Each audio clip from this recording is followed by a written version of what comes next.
안녕하세요. 꽃쌤입니다. 토양 두 번째 예상 문제 한번 같이 풀어보도록 할게요.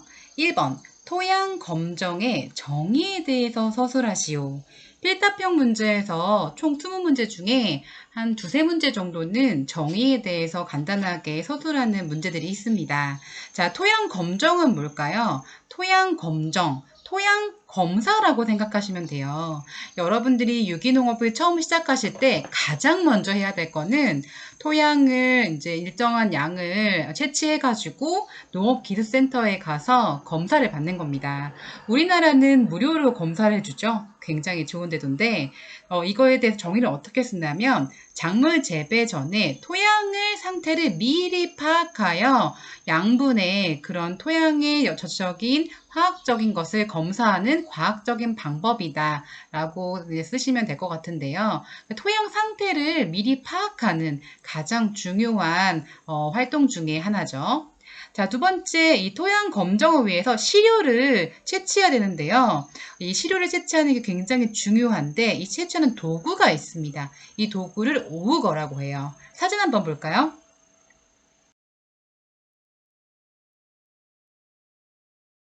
네, 3번.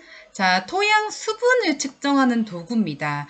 이 도구는 여러 가지 도구가 있지만 가장 유용하고 손쉽게 볼 수 있는 텐시오미터, 같은 말로 토양 수분 장력계입니다. 이렇게 생겼고요. 이게 다공성 세라믹 컵으로 되어 있어서 일정량 수분을 이제 화학할 수가 있습니다. 자, 그리고 수분 포텐셜의 단위 아시죠?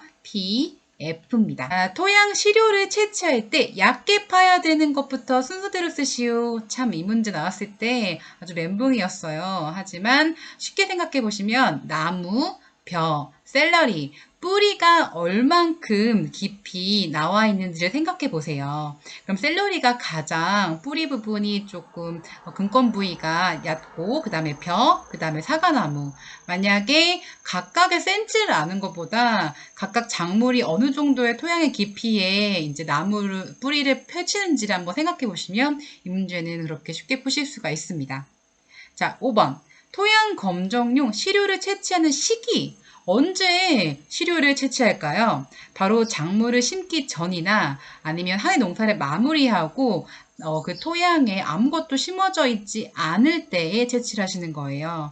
비료가 들어있다면 그 토양의 진정한 그 전반적인 상태를 파악하실 수가 없겠죠. 그래서 비료를 시비하셨더라도 그 후에 좀 시간이 지난 뒤에 마무리하거나 심기 전에 그 시기 때 채취하시는 것을 추천합니다. 자, 6번.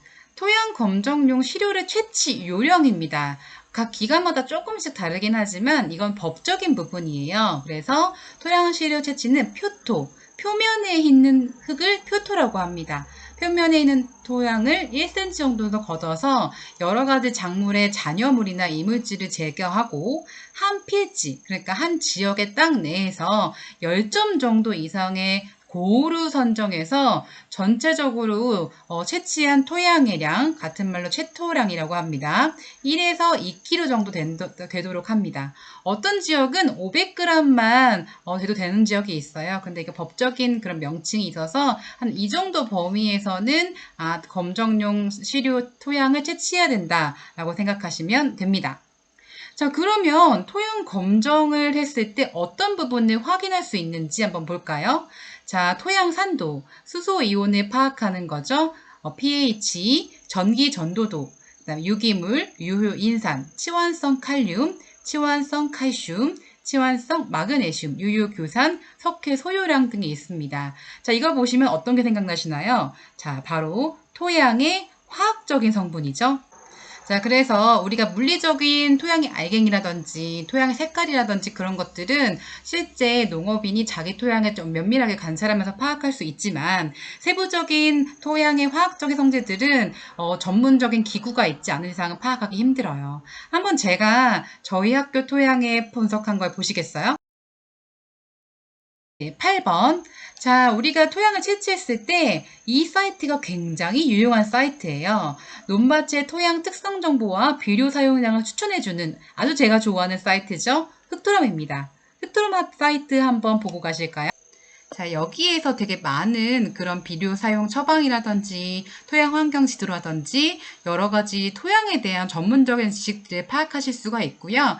여기 보시면 토양 환경 지도 같은 것도 보실 수가 있고, 비료 사용 처방, 그리고 여러 가지 비료에 대한 체험, 작물별 비료 표준 시용량 처방 같은 세부적인 토양에 관한 전반적인 지식들을 파악하실 수 있습니다. 9번. 이 용량이 크면 토양의 유효 양분 보유량이 크다라고 할 수 있다. 토양의 교제작용으로 양이온을 흡착한 능력, 이게 핵심 키워드죠. 바로 양이온 치환 용량, 같은 말로 양이온 교환 용량입니다. 영어로는 약자로 CEC라고 표현합니다. 자, 그 다음 토양 유기물 유지하기입니다. 토양 유기물 굉장히 중요한 부분이죠. 이거를 어떻게 유지를 하고 더 보강하냐면 녹비 작물, 녹색깔의 비료 작물을 이제 심거나 콩가 작물을 재배합니다. 아니면 객토 및 경운, 재배 작물이 있으면 그것을 다시 토양으로 돌려주는 환원 작용을 하거나 이렇게 해서 세 가지 쓰실 수 있고요. 자, 그 다음에 유기물 함량 계산식 한번 볼게요. 실제 예시가 나올 수가 있으니까 유기물 계산식 꼭 외워두세요. 그리고 3번. 이 3번 문제는 굉장히 어려운 문제였어요. 하지만 보기가 있었으니까 굉장히 쉬울 수가 있는데, 자, 우선은 이 문제는 토양의 견지성에 대한 얘기예요. 이 견지성, 견고한 얘기인데, 그거를 표현하는 네 가지 용어가 있습니다. 소성, 이세성, 강성이 있어요. 자, 그래서 먼저 이세성부터 보고 가시면 강성을 나타내는 수분과 소성을 나타내는 이제 수분의 중간인 반고태인 것으로 경운을 하여도 흙이 다져지지 않고 입자는 연하고 부드러운 입단이 형성되는 성질을 이세성이라고 합니다. 두 번째 이제 소성은요. 여기 하나 글자가 빠졌네요. 소성, 물체에 힘을 가했을 때 파괴되지 않고 모양이 변하거나 힘을 제거해도 원래 형태로 돌아오지 않는 성질. 이게 바로 소성에 대한 정의입니다. 강성은요, 토양이 건조하여 딱딱하게 굳어지는 성질입니다. 자, 그래서 정리를 해보면 토양의 견지성이란 세 가지 뜻을 가지고 있는 성분들을 나타낼 수가 있는데 이세성, 소성, 강성이 있고요. 그 다음에 이세성이라는 거는 부드러운 입단이 형성되는 성질, 소성이라는 거는 원래 형태로 돌아오지 않는 성질, 강성이라는 거는 딱딱하게 굳어지는 성질입니다. 이 세 가지를 구분해서 외워주시고요. 자, 그 다음에 요거 하나 서비스적인 단어가 나왔는데 수화성이라는 거는 수화, 물에 이제 잘 용융되기 쉬운 성질을 수화성이라고 합니다. 토양의 견지성에 관한 그런 성분 내용에는 포함되진 않아요. 자, 4번. 토양의 유기물의 기능을 세 가지 쓰시오. 자, 유기물 우리가 보면은 가장 좋다 이렇게 표현을 하잖아요. 자, 먼저 토양의 보비력, 비료를 보유할 수 있는 능력, 보수력, 수분을 보유할 수 있는 능력, 이런 것들을 좋게 해주는 게 유기물의 기능이고요. 입단 형성을 촉진합니다. 입단이 뭐죠? 토양의 알갱이가 적절하게 떼알 구조를 가질 수 있도록 만드는 게 유기물의 점착성 성분들이 굉장히 많습니다. 자, 그리고 토양의 완충 능력이 증대된다. 여러 가지 토양에는 생활환이 뒤바뀌게 됩니다. 환경이나 여러 가지 생물이나 작물을 키우기 위해서 많은 것들 영향을 받는데요. 토양 자체가 보유하고 있는 그런 튼튼함, 그런 능력들을 증대시킬 수가 있고 비료를 꽉 잡을 수 있는 양이온 치환 용량도 증가시킬 수가 있습니다. 유기물 자체가 식물 양분을 공급하기도 하고 성장을 촉진하는 물질을 내뿜기도 합니다. 자, 5번. 미생물의 유익작용을 세 가지 쓰세요. 자, 미생물이라는 거는 미세한 생물들을 얘기를 하죠. 자, 그래서 여기서 유익작용, 좋은 점들을 세 가지 쓰시는 거예요.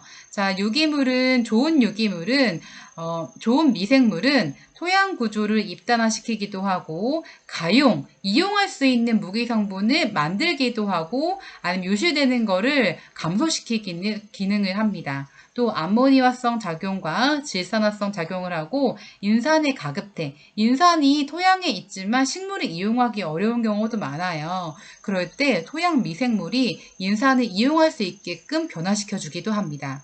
미생물이 있어야만 토양의 유기물을 분해를 해가지고 작물이 이용할 수가 있습니다. 그래서 미생물은 굉장히 좋고, 하지만 미생물에도 좋은 미생물이 있고 나쁜 미생물이 있기 때문에 우리는 좋은 미생물을 계속적으로 번식시키기 위해서 토양의 전반적인 것을 튼튼하게 만들어 주셔야 됩니다. 자, 6번. 토양의 보존 방법 3가지를 쓰세요.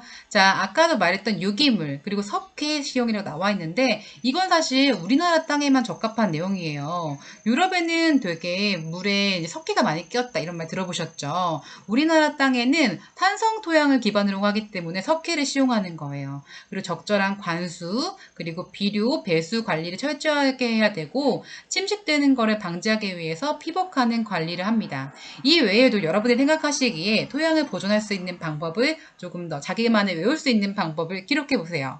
7번 기출문제였죠? 유기물의 분해 순서를 나타낸 것이다. 빈칸에 알맞은 것을 쓰세요. 가장 먼저 분해되는 거는 당, 전분, 단백질이에요. 그 다음에 헤미셀룰로스, 그 다음에 셀룰로스, 지방, 마지막으로 리그닌인데요. 이 용어 자체가 굉장히 헷갈리실 거예요. 리그닌이 대표적인 게 뭐냐면 나무 껍질이에요. 여러분이 만약에 나무 껍질을 가지고 퇴비를 만드신다면 굉장히 오랜 뒤에 이제 부숙이 되는 거죠. 그래서 당이 먼저 분해가 되고 제일 마지막에 남는 거는 나무 껍질이 늦게 이제 분해가 된다라고 생각하시면 됩니다. 자, 농업 미생물의 종류를 쓰세요 했을 때 여기 나와 있는 미생물의 종류가 이제 아주 유익한 그런 미생물입니다. 유산균, 효모, 방성균, 유익곰팡이, 광합성 세균, 비티균, 비실루스, 트리코데르마, 슈도모나스, 질소고정균, 균, 곰팡이, 세균. 느낌만 보면 이게 앞에 것만 없었으면 어우 세균이야, 어우 곰팡이야 안 좋다고 생각할 수 있잖아요. 하지만 아까도 말씀드렸다시피 미생물에는 좋은 미생물과 나쁜 미생물이 있습니다. 여기서 말씀드리는 미생물들은 아주 좋은 미생물이라서 식물과 그 토양에 적절하게 있다면 엄청나게 많은 좋은 영향을 주는 것들이에요.